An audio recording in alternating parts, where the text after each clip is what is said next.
तो दोस्तों आप लोगों का स्वागत है आपके अपने YouTube चैनल में। दोस्तों अगर आप इस चैनल पर नए हैं तो सब्सक्राइब कर लीजिए ताकि हमारी वीडियो आप तक तुरंत पहुंच सके। दोस्तों आज हम लोग बात करेंगे ब्रह्मांड के बारे में। ब्रह्मांड में तारे कैसे बनते हैं और कैसे तारों का अंत होता है और किस किस स्टेज से तारों को गुजरना पड़ता है, तब उसके बाद उसका अंत होता है। आइए हम लोग देखते हैं। देखिए ब्रह्मांड क्या होता है। ब्रह्मांड जो है, ब्रह्मांड का अध्ययन जो है खगोल विज्ञान के अंतर्गत हम लोग करते हैं। ब्रह्मांड, देखिए ब्रह्मांड क्या होता है।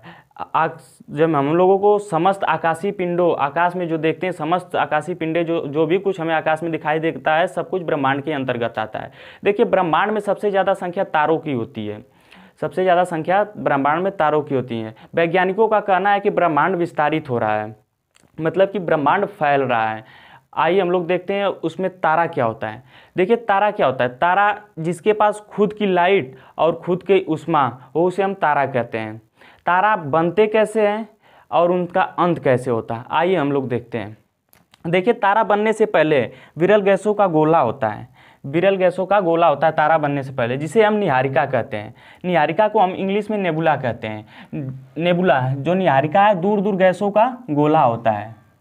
दूर दूर गैसों का गोला होता है, उसे हम निहारिका कहते हैं। जब वही गैसें जब ग्रेविटी के कारण आपस में, ग्रेविटेशन के कारण आपस में जब सिकुड़ती हैं, मिलती हैं, तो उसमें उष्मा उत्पन्न हो जाती है और उसमें दहन हो जाता है। जब उसमें उष्मा उत्पन्न हो जाती है और दहन हो जाता है तो वो तारा का रूप धारण कर लेती है। जब उसमें उष्मा उत्पन्न हो जाएगी, दहन हो जाएगा, तो उसमें उष्मा उत्पन्न होगी और दहन होगा तो उससे प्रकाश निकलेगी, उष्मा होगा तो गर्म होगा, तो उससे तारा का निर्माण होता है। तारा का निर्माण हो जाता है। तारा में देखिए प्लाज्मा अवस्था में होता है। प्लाज्मा मतलब समझ रहे हैं। प्लाज्मा उसे कहते हैं, देखिए जैसे गोद होता है, प्लाज्मा जो गोद है प्लाज्मा अवस्था में, चिपचिपा, ठीक उसी प्रकार तारा भी होता है। तारा चिपचिपे जैसा हो, चिपचिपे पदार्थ जैसा होता है प्लाज्मा अवस्था में। जब तारा का जब हीट जो उष्मा है, तारा का जब ईंधन 90% खत्म हो जाता है, जब तारा का ईंधन जो है, ईंधन 90% खत्म हो जाता है, तो वो लाल दानव का रूप धारण कर लेता है। जब 90% तारा का ईंधन जो खत्म हो जाता है, तो वो लाल दानव का रूप धारण कर लेता है। देखिए लाल दानव क्या होता है। लाल दानव में ऊष्मा कम होती है। ऊष्मा कम होती है और थोड़ा सा ऊष्मा कम होने की वजह से थोड़ा सा फैल जाता है तारा की अपेक्षा। जैसे पहले तारा रहता है, फिर उसमें ऊष्मा 90% खत्म हो जाती है तो लाल दाना होता है। जब लाल दाना होता है तो ऊष्मा कम हो गई तो थोड़ा सा ये फैल जाता है, अब देखिए लाल दाना हो गया, फैल गया। अब लाल दानों के बाद इसका दो कंडीशन अप्लाई होता है। लाल दानों के बाद इसकी दो कंडीशन क्या है। देखिए फर्स्ट कंडीशन में क्या होता है, अगर लाल दानों के बाद उसका मास, द्रव्यमान, जो द्रव्यमान है उसका द्रव्यमान जब सूर्य के 1.44 से अगर बड़ा होता है, अगर सूर्य के द्रव्यमान के 1.44 से बड़ा होता है तो अभिनव तारा का रूप धारण कर लेता है। वो अभिनव तारा का रूप धारण कर लेता है। अगर सूर्य के 1.44 से छोटा होता है, जब छोटा होता है तो श्वेत वामन का रूप धारण कर लेता है। जब इसका द्रव्यमान, लाल दानव का द्रव्यमान फिर आगे चलकर सूर्य के सन इंटू 1.44 से जब इसका द्रव्यमान मास, जब ये छोटा होता है तो ये श्वेत वामन का रूप धारण कर लेता है। अगर यही सन के 1.44 का द्रव्यमान से बड़ा होता है तो ये अभिनव तारा का रूप धारण कर लेता है। अभिनव तारा, देखिए यहाँ पर जो छोटे तारे होते हैं, छोटे तारे इस स्टेज में श्वेत वामन से होकर काला वामन में जाकर इनकी अंत हो जाता है। जबकि जब बड़े तारे जो होते हैं उनका अंत अभिनव तारा से होते हुए इस न्यूट्रॉन पल्सर क्वेसर और ब्लैक होल से होता है। न्यूट्रॉन पल्सर और ब्लैक होल के तक उनका अंत होता है। देखिए सन के 1.44 के द्रव्यमान से अगर बड़ा होता है तो अभिनव तारा में जाता है। अभिनव तारा, देखिए जो ये वाला स्टेज है, ये वाला स्टेज जिसका द्रव्यमान सन के 1.44 से बड़ा होगा, बड़ा कब होता है? जब बड़े तारे, जब जो बड़े जितने भी बड़े तारे होते हैं उनका अंत इस स्टेज में होता है, इस वाले स्टेज में, जबकि छोटे तारों का अंत इस स्टेज में होता है। तो देखिए पहले छोटे तारों को हम लोग देख लेते हैं, फिर उसके बाद हम बड़े तारे की ओर आएंगे। श्वेत वामन, देखिए श्वेत वामन में क्या होता है? श्वेत वामन में यहाँ पर तो 90% खत्म हो जाता है उष्मा, उसकी 90% उष्मा मतलब ईंधन खत्म हो जाता है, जबकि श्वेत वामन में 95% उसका ईंधन खत्म हो जाता है। जब 95% ईंधन खत्म हो जाएगा तो वो श्वेत वामन का रूप धारण कर लेगा। यही तारा आकाश में जो टिमटिमाते हैं वही श्वेत वामन ही होते हैं। ये बस टिमटिमाते रहते हैं श्वेत वामन। जब कुछ दिनों के बाद ये टिमटिमाते रहते हैं, फिर उसके बाद इनका फिर टिमटिमाना धीरे धीरे और ईंधन खत्म होते जाता है, तो ब्लैक वामन, काला वामन में बदल जाते हैं।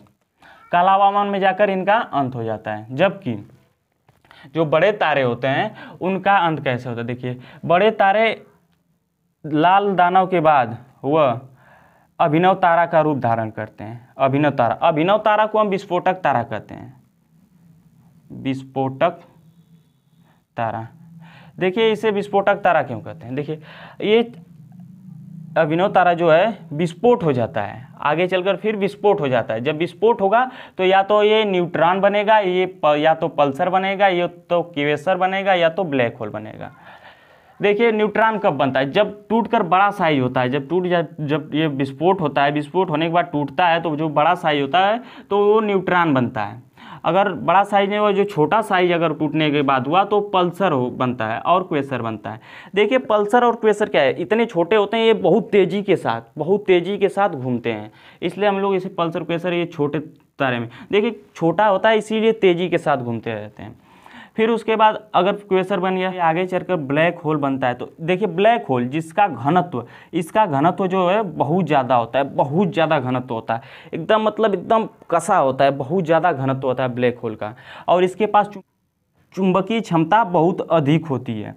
देखिए ब्लैक होल, वैज्ञानिकों का कहना है कि ब्लैक होल, 1 चम्मच ब्लैक होल का जो भार है, वजन है 10 हाथियों के बराबर है। 1 चम्मच ब्लैक होल का जो भार है 10 हाथियों के बराबर है।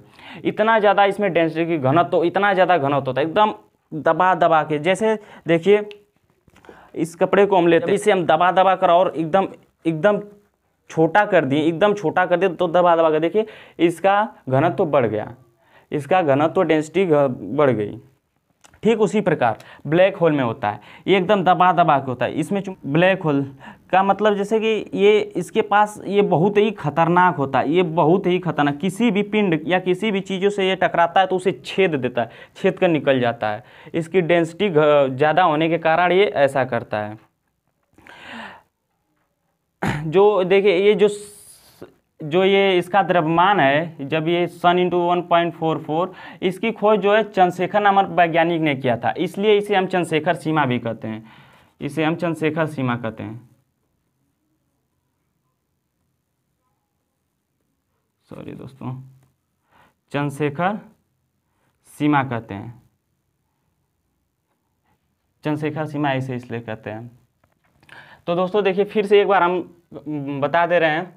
देखिए तारा बनने से पहले विरल गैसों का गोला आता है, विरल गैसें दूर दूर तक रहती हैं, वो जब गुरुत्वाकर्षण के कारण आपस में मिलती है तो उसमें दहन होने लगता है, जब तो वो तारा का रूप धारण कर लेती हैं।